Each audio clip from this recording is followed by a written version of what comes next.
आप सभी को नमस्कार। 2023 की जो नई साल की हार्दिक शुभकामनाएं और नई साल के लिए सलाम, नमस्ते, राधे राधे। अपनी जो क्लास चल रही थी उस क्लास के अंतर्गत हम पढ़ रहे थे सिंधु घाटी सभ्यता। सिंधु घाटी सभ्यता के हमने विभिन्न नाम देख लिए थे।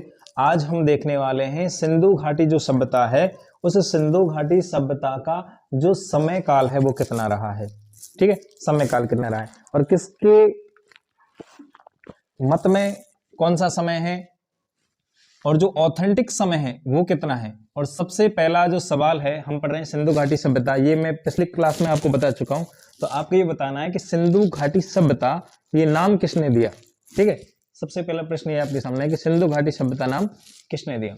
अब हम पढ़ेंगे कि सिंधु घाटी सभ्यता का वास्तव में जो समय है वो कितने रहा है और उसका वास्तव में जो ऑथेंटिक क्या है और क्या नहीं है। ये देखो, हम सबसे पहले पढ़ते हैं मत, क्योंकि इसी से पता चल जाता है ऑथेंटिक किसके मत में कितना समय सिंधु घाटी सभ्यता का है। उसके बाद में हम पढ़ने वाले हैं उद्भव, सिंधु घाटी सभ्यता का क्या उद्भव, और उसके बाद में पतन। एक सारणी की फॉर्म में अपन पढ़ेंगे। बहुत जगह आपने पढ़ा होगा, किताबों में सब जगह ज्ञान भरा पड़ा होता है, लेकिन बस उसको एक सारणी के रूप में तैयार करना और उसको इस वे में समझाना कि स्टूडेंट को बहुत सरलता से समझ में आ जाए, बस यही होता है।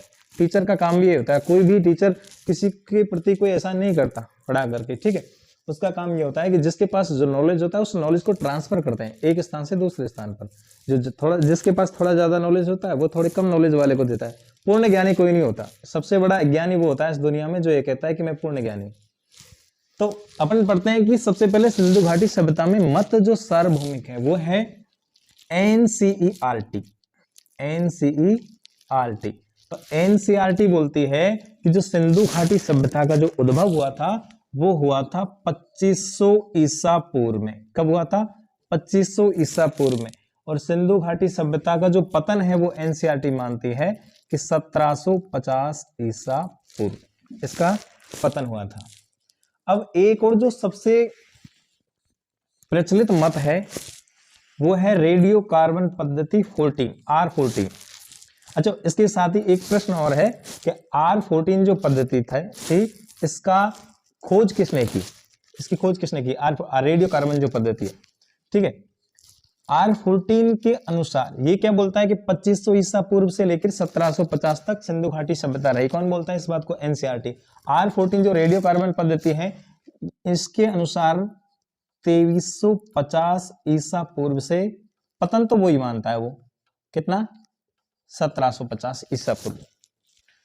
अब मैं बता देता हूं, रेडियो कार्बन जो पद्धति है इसके खोज की थी शिकागो के विश्वविद्यालय में एक प्रोफेसर थे, उनका नाम था F. लिब्बी। क्या नाम था? F. लिब्बी। रेडियो कार्बन पद्धति की खोज की थी। ठीक है, उसके बाद में जो सिंधु घाटी सभ्यता की खोज में बहुत ज्यादा महत्वपूर्ण योगदान रहा था जॉन मार्शल। कौन? John Marshall. ये भी पूरे मार्शल हो रहे हैं भैया, इनका भी दिमाग चकरा रहा है ना। ये क्या बोल रहे हैं कि 2500 और 2300, ये कहां पहुंच गए? 3250 ईसा पूर्व। ये भी बिल्कुल पार करके ना दिया ना। 3250 ईसा पूर्व क्या मानते हैं? उद्भव मानते हैं। और इसका पतन मानते हैं 2700 ईसा पूर्व। एक इसके भी पिताजी आ गए, इससे भी बड़े, माधव स्वरूप वत्स। वो क्या कहते हैं? 3250 ना भैया, ये है 3500। कितना मानते हैं ये? 3500 ईसा पूर्व। हाँ, पतन तुम्हारे साथ साथ मान लेंगे हम 2700 ईसा पूर्व का। ये भी गजब है ना। और सुनो, एक और थे अर्नेस्ट मैके। अर्नेस्ट मैके ये क्या बोलते हैं कि भैया 2800 ईसा पूर्व में उद्भव हुआ था और 2500 ईसा पूर्व में पतन हो गया। तुम तो कुछ भी मानो, हम तो यही मानेंगे। कौन बोल रहा है?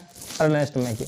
एक और थे जिनका नाम था मार्टिन व्हीलर। इनका भी पहिए की तरह दिमाग घूम गया, व्हीलर की तरह, व्हील की तरह इनका भी माइंड घूम गया। ये क्या बोलता है? 2500 में खत्म हुई है। अरे 2500 में तो शुरू हुई है। ये जो सिंधु घाटी सभ्यता है इसका उद्भव ही 2500 में हुआ है, और हम तो 1500 मानेंगे इसका पतन। लो तुम्हें जो करना है वो कर लो। ऐसे ऐसे विद्वान थे, उनका ये समय दिया था कि सिंधु घाटी सभ्यता का उद्भव कब हुआ और इसका पतन कब हुआ।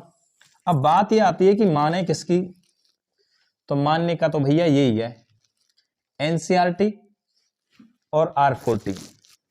मैंने आपको प्रश्न दिया था सिंधु घाटी सभ्यता नाम किसने दिया, ये मैं पिछली वीडियो में बता चुका हूं। सभी कौन सा नाम किस विद्वान ने दिया, ये सारी चीजें, और ये बता दिया। R14 जो है ये किसने खोज की, इसने F लिब्बी थे जो शिकागो विश्वविद्यालय के थे। एनसीईआरटी 2500 ईसा पूर्व से 1750 ईसा पूर्व तक। R14 के अनुसार 2350 से 1750 ईसा पूर्व। उसके बाद जॉन मार्शल के अनुसार 3250 से 2700 ईसा पूर्व।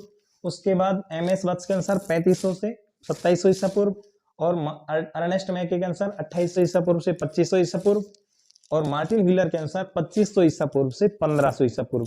ये बिल्कुल ऑथेंटिक समय है। हालांकि अन्य विद्वान बहुत थे जिन्होंने अपने अपने अनुसार जो समय दिया कि सिंधु घाटी सभ्यता का उद्भव कब हुआ, उसका पतन कब हुआ, लेकिन जो मुख्य मुख्य विद्वान है मैक्सिमम सही आपको क्या मानना है इनके अनुसार। लेकिन विद्वान के नाम के अनुसार यदि पूछ लिया जाए तो इनसे बाहर कुछ नहीं जाएगा। Thank you very much.